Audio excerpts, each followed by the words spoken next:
November மாதம் வரைக்கும் குருவோட சஞ்சாரம் ரொம்பவே சூப்பராக இருக்குங்க. அடுத்த ஒரு 18 மாத காலத்துக்கு மிகப்பெரிய பரபரப்புக்கு பஞ்சம் இல்லாமல் தான் போக போகுது. தங்கம் வெள்ளியோட விலையை பொறுத்த வரைக்கும் குரு அப்படின்னாலே ஆபரணத்துக்குரிய கிரகம் அப்படின்னு சொல்லலாம். நிச்சயமாக மாற்றம் இருக்கும். நிச்சயமாக ஒரு ஊரடங்கு வருவதற்குரிய வாய்ப்புகள் இருக்கிறது. நவம்பர் 13க்கு பிறகு மக்கள் நிறைய மன பயத்தோடு வாழ்வார்கள். நிறைய பதட்டம் நடக்கும். நிறைய விஷயங்களை நினைச்சு வருத்தப்படுவாங்க.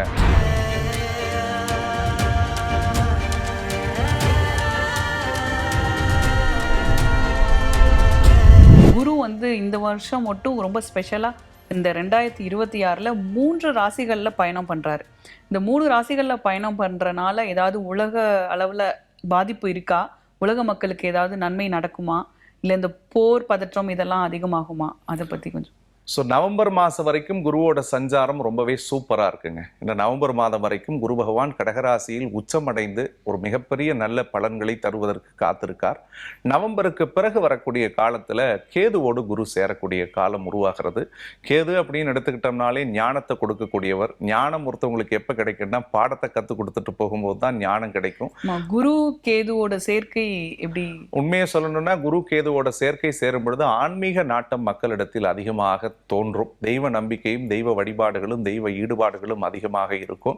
அப்போ ஒரு மனுஷன் கடவுளை எப்பொழுது நம்ம இயற்கையில போய் தேடுவோம்னு சொன்னா நமக்கு பல சவாலான சூழல்கள் வாழ்க்கையில சந்திக்கும் போதுதான் இறைவனுடைய சிந்தனை அதீதமாக ஏற்படும். அந்த அடிப்படையில குரு கேதுவோட இணைவுக்கு பிறகு வரக்கூடிய 18 மாத காலங்கள் கொஞ்சம் கவனத்தோட தான் எல்லாருமே இருக்கணும். ஏன்னா அந்த குருவும் கேதுவும் சேர்ந்து அந்த கடகராசியில கிட்டத்தட்ட அடுத்த ஒரு வருஷத்துக்கு டிராவல் பண்ண போறாங்க. இதுல இந்த நவம்பர் மாசம் வரைக்கும் பாத்தீங்கன்னா ஒரு 4 மாசம் ஓடிடுங்க. அடுத்த ஒரு 8 மாதத்துல இருந்து அதே கடகத்தோட சந்திரன் மனையில கேது உட்கார்றதுனால கோச்சார ரீதியாகவும் சந்திர கிரகண தோஷத்தை அந்த கேது ஏற்படுத்துகிறது. அப்படி இருக்கும் பொழுது உலக நாடுகள் சார்ந்த விஷயங்கள்ல இருந்தும் உள்நாட்டு விவகாரங்கள் பொறுத்த வரைக்கும் சரி, அடுத்த ஒரு 18 மாத காலத்துக்கு மிகப்பெரிய பரபரப்புக்கு பஞ்சம் இல்லாமல் தான் போக போகுது அப்படின்னு நம்ம சொல்லலாம். அது இப்போ நம்ம சமீபத்தில் பேசக்கூடிய நேரத்தில் இருக்கக்கூடிய எரிபொருள் தட்டுப்பாட்டில இருந்து பிளஸ் நமக்கு நடக்கக்கூடிய உலக போர்ல இருந்து பிளஸ் அரசியல் கள சூழல்கள் உள்பட எல்லாத்துக்குமே அந்த கேதுவினுடைய தாக்கமும் குருவோட தாக்கமும் நிச்சயமாக ஒரு பெரிய தாக்கத்தை ஏற்படுத்தும் அப்படின்றதுல மாற்று கருத்து இல்லை. இப்போ குரு கடகம் ராசியில உச்சம் பெறாரு. இந்த டைம்ல தங்கம் வெள்ளியோட விலையில மாற்றம் இருக்குமா? தங்கம் வெள்ளியோட விலையை பொறுத்த வரைக்கும் குரு அப்படின்னாலே ஆபரணத்துக்குரிய கிரகம் அப்படின்னு சொல்லலாம். நிச்சயமாக மாற்றம் இருக்கும். அபரிவிதமான வளர்ச்சியை பார்க்கக்கூடிய வாய்ப்பு இந்த குரு பெயர்ச்சிக்கு பிறகு தங்கம் வெள்ளி ரெண்டுத்திலுமே இருக்கக்கூடியதாக இருக்கும். விலை ஏற்றமா இருக்கும். நிச்சயமாக இருக்கும். விலை ஏறக்கூடிய இந்த குரு 12 மாதம் இருந்து கடகத்தை விட்டு சிம்மத்துக்கு போறதுக்குள்ளே ஒரு அபரிவிதமான பெரிய அளவுல மாற்றத்தை இந்த விலையில நீங்க கண்கூட பார்க்க போறீங்க. அது கண்டிப்பா ஏறுமுகமாகத்தான் இருக்க போகிறது. இப்போ ரீசெண்டாக பெட்ரோல் விலையெல்லாம் கூட அதிகப்படுத்திட்டாங்க. அதுல சேஞ்சஸ் இருக்குமா? இல்லை அதுவும் ஏறிட்டு தான் இருக்குமா? பெட்ரோல் விலை நிச்சயமா ஏறிக்கிட்டே தான் மேம் இருக்க போகிறது. அதுவும் குறிப்பா அந்த குரு கேது சேரக்கூடிய காலகட்டம். அதே மாதிரி கேது எப்பொழுதெல்லாம் கடக சந்திரனை தொடுகிறதோ உலகளாவிய ஒரு பெரிய பதட்டத்தையும் பயத்தையும் குழப்பத்தையும் அது ஏற்படுத்துகிறது. ஏன்னா சந்திரன் அப்படின்னு எடுத்துக்கிட்டாலே நம்ம மனோகாரகன் அப்படின்னு படிச்சிருப்போங்க. இப்போ கேது சந்திரனை தொடக்கூடிய காலம் நவம்பருக்கு பிறகு வருது. இந்த ஐப்பசி 27க்கு பிறகு வரக்கூடிய ஒரு 1.5 வருஷம் மக்களே ஒரு பெரிய பதட்டத்தில் இருப்பாங்க, ஒரு பயத்தில் இருப்பாங்க, ஒரு குழப்பத்தில் இருப்பாங்க.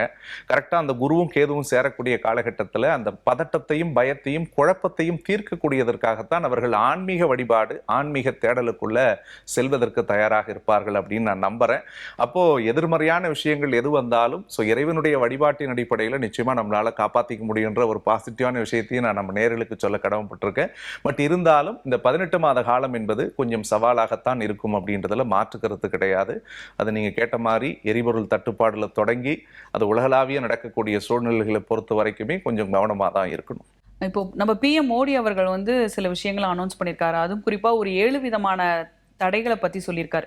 வெளிநாட்டுக்கு யாரும் போகாதீங்க, வெளிநாட்டு பொருட்களை வாங்காதீங்க, முக்கியமாக கோல்டு வாங்காதீங்க அப்படின்லாம் சொல்லியிருக்காரு. அது மட்டும் இல்லாமல் இணையவழி கல்வியை ப்ராக்டிஸ் பண்ணுங்க, மேக்ஸிமம் கார்பரேட்டுக்கெலாம் இணையவழி ஒர்க் ஃப்ரம் ஹோம் கொடுங்கலாம் சொல்லியிருக்காரு. ஸோ லாக்டவுன் ஃப்யூச்சரில் வருமா?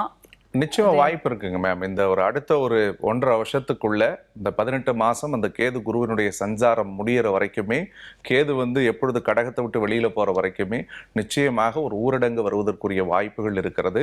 அட்லீஸ்ட் இப்ப நீங்க முன்னாடி சொன்ன மாதிரி நம்ம பேசிட்டு இருக்கக்கூடிய நேரத்துல தான் நம்ம பிரதமர் இந்த அறிவிப்பெல்லாம் கொடுத்துக்கிட்டு இருந்தாங்க.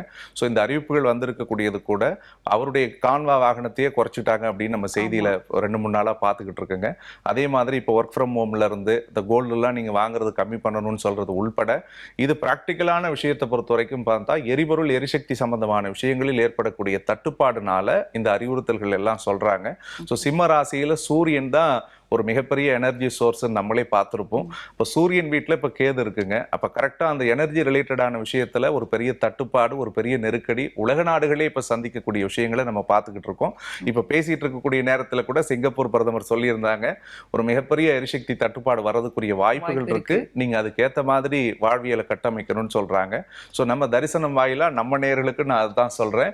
இந்த கேது சூரியன் வீட்டில் நுழைஞ்சதுல இருந்தே இந்த சிக்கல்கள் ஏற்பட ஆரம்பிச்சது. அடுத்து சந்திரனோட மனைக்கு போகும்போதும் இதனுடைய தாக்கங்கள் கொஞ்சம் பெரிதளவுல தான் இருக்க போகுது அப்படின்றத மறுக்க முடியாது. அப்ப அடுத்த ஒரு 18 மாத காலத்தினுடைய வாழ்வியலை நீங்க முன்னெடுத்து அழகா ஸ்ட்ரக்சர் பண்ணி பொறுமையா நிதானமா சிக்கனமா சேமித்து வச்சு வாழ்க்கையை கடத்திட்டு போனா பெரிய தாக்கத்துல இருந்து நிச்சயமா நம்மளால தப்பிக்க முடியும். மக்கள் வந்து இயல்பு வாழ்க்கையில இருக்கிறது கொஞ்சம் கடினம்னு சொல்லுவாங்க. கடினம் தான். இன்னும் நவம்பர் 13க்கு பிறகு மக்கள் நிறைய மன பயத்தோடு வாழ்வார்கள்.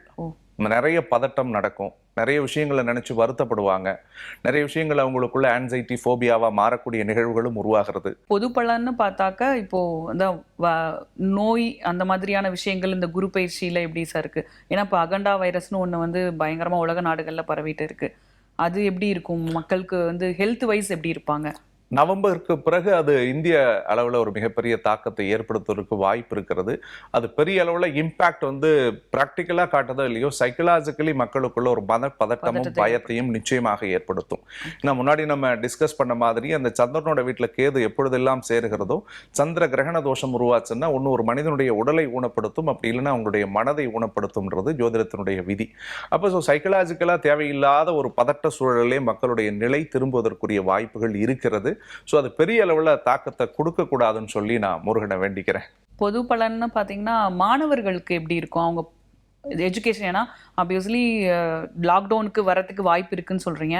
ஸோ அவங்களோட எஜுகேஷன் எப்படி இருக்கும்? குரு உச்சமடைந்து கடகராசியில வர்றது மாணவர்களுக்கு ஒரு பொற்காலம் தாமே. பொதுவாகவே 12 ராசியில படிக்கக்கூடிய மாணவர்கள் நீங்க யாரா இருந்தாலும் சரிதான், குரு எப்பொழுதுமே கல்விக்குரிய காரகனாக பார்க்கப்படக்கூடியவர், தனத்துக்குரிய காரகனாக பார்க்கப்படக்கூடியவர். குரு உச்சமடையும் பொழுது வாக்குவன்மை மேம்படக்கூடிய ஆற்றல்களை நம்ம கண்கூட பார்த்துருப்போம். ஸோ படிக்கிற மாணவர்கள் நிச்சயமாக நீங்கள் விரும்பிய துறைகளில் உங்களுக்கு நல்ல விதமாக சீட் கிடைக்க போகிறது. இந்த போட்டித் தேர்வுக்கு எழுதக்கூடிய மாணவர்கள் யாராவது இருந்தீங்கன்னா நீங்க தயாராக இருங்க. நிச்சயமா இந்த குரு பெயர்ச்சிக்கு பிறகு நீங்கள் விரும்பிய அரசு துறைக்குரிய பதவியில நீங்கள் அமருவீர்கள். ஸோ ஸ்டூடெண்ட்ஸுக்கு ஒட்டுமொத்தத்தில் ஒரு பெரிய லாபம் தான், ஒரு பெரிய ஜாக்பாட்டை நிச்சயமா இந்த குரு கொடுக்கும். அதுக்கு எந்த தாக்கத்தையும் நிச்சயமா ஏற்படுத்தாது, கவலைப்பட வேணாம்.